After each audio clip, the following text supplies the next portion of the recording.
ហើយថ្ងៃនេះធ្វើការត្រឡប់មកវិញទៀតហើយជាមួយនឹងវីដេអូថ្មីហើយថ្ងៃនេះខ្ញុំមកធ្វើការនិយាយតទៅមួយ anime តជាមួយនឹងរឿងដូចវីដេអូមុននេះថ្ងៃនេះគឺខ្ញុំមានរបស់ថ្មីទេគឺខ្ញុំនិយាយពី game ម្ដងចឹង channel នេះគឺខ្ញុំនឹងនិយាយរបស់ random មកទាំងអស់ខ្ញុំចង់និយាយអីគឺខ្ញុំនិយាយហ្នឹង yes ហើយថ្ងៃហ្នឹង game គឺដឹងគឺខ្ញុំនិយាយពី Hollow Knight គាត់ទៅមើល profile picture របស់ខ្ញុំគឺដឹងហ្មងគឺខ្ញុំដាក់តួអង្គ Hollow Knight នៅក្នុងហ្នឹងចឹងវាសោបញ្ជាក់ថាខ្ញុំចូលចិត្ត game ហ្នឹងខ្លាំងហើយ game ខ្ញុំមិនមែនជា game មើលកំពូលអីដែលថាលេង game បានគ្រប់សពគ្រប់យ៉ាងទេ game ខ្លះខ្ញុំមើលគេលេង game ខ្លះលេងខ្លួនឯងចឹងទៅហើយ game Hollow Knight គឺជា game នៅក្នុង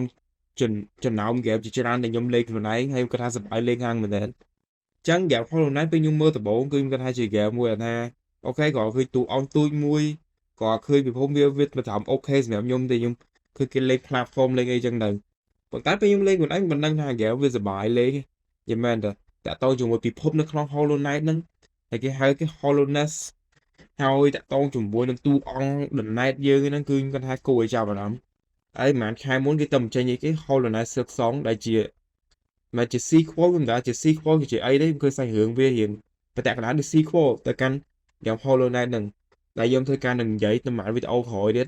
តែថ្ងៃនេះធ្វើការនិយាយ Hollow Knight សិន yes ចឹងតាក់ទងជាមួយ Hollow Knight វាគឺជា game មួយដែលយើងបើសិនជាអ្នកដែលអត់ដែរលេងអា game ស្មគាត់ថា game អាចពិបាកលេងតែបើសិនលេងយូរៗទៅគាត់ថា game ស្រួលលេងទេពេលតួអង្គអាប់បានថាអំពូលអាប់បានតួអង្គអីច្រើនចឹងទៅប្រព័ន្ធ game play របស់វាយូរៗទៅវាកាន់តែស្រួលជាងមុនអីតែគាត់ថាហ្នឹងវាធប់ដែរសម្រាប់ game ភាគច្រើនគឺវាចឹងហើយហើយតាក់ទងជាមួយនឹងពិភពនៅក្នុងគាត់ថាស្អាតគេធ្វើពីមកមានលក្ខណៈដាច់ដោយឡែកពីតំបន់មួយទៅកាន់តំបន់មួយវាចេញមកអត់ជ្រាំតែអត់មានអីទេហើយវាមានផ្លូវសម្ងាត់កលឹះវាដើម្បីទៅកាន់កន្លែងថ្មីនៅក្នុង game ហ្នឹងដែលវាធ្វើឲ្យអ្នកលេងជាងមកសប្បាយលេងនៅ game ហ្នឹងហ្មងហើយតាក់ទងមួយពួកអាចរចែកនៅក្នុងតំបន់មួយក៏ខ្ញុំចូលចិត្តដែរយីមែន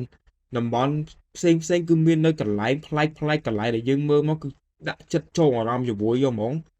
ហើយពួកអាចែកទាំងមេនិយាយមើលទាំងមេក៏ខ្ញុំចូលចិត្តដែរមេនិយាយមែនវាមានអក្ខរពិសេសវាមួយជាពិសេសនៅក្នុងសៀកសងខ្ញុំត្រូវនិយាយវីដេអូក្រោយតែខ្ញុំអត់តនិយាយទេតែក្នុង Hollow Knight នេះក៏ខ្ញុំគាត់ថាមានមេជាច្រើនដែលគួរឲ្យចាប់អារម្មណ៍ដែរហើយក្នុងមេមួយតែមានអីគេ background music តែគាត់ថាគេចេញមកឡើងអែមមែនតើនិយាយមែន game ហ្នឹងគឺ masterpiece ហើយសរុបសេចក្តីមកគាត់ថា game នេះបើសិនជាgame ពីចំណុចដែលខ្ញុំគាត់ថាខ្សោយវាអាចថាតាក់ទងមួយនឹង content ដែលយើងលេងនៅក្នុងហ្នឹងយើងលេងនៅក្នុងហ្នឹងគឺយើងមានគោលដៅតែមួយ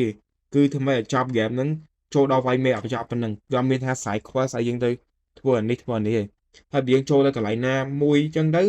ពេលខ្លះយើងអាច skip ចូលតំបន់នេះអញ្ចឹងទៅប៉ុន្តែក្រៅពីហ្នឹងគាត់ថាគេធ្វើបានល្អ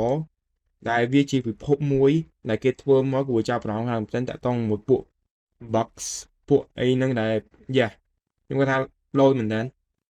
ចឹងសម្រាប់សេចក្តីមក game Hollow Knight គឺជា game មួយក្នុងចំណោម game ដែលខ្ញុំចូលចិត្តខ្លាំង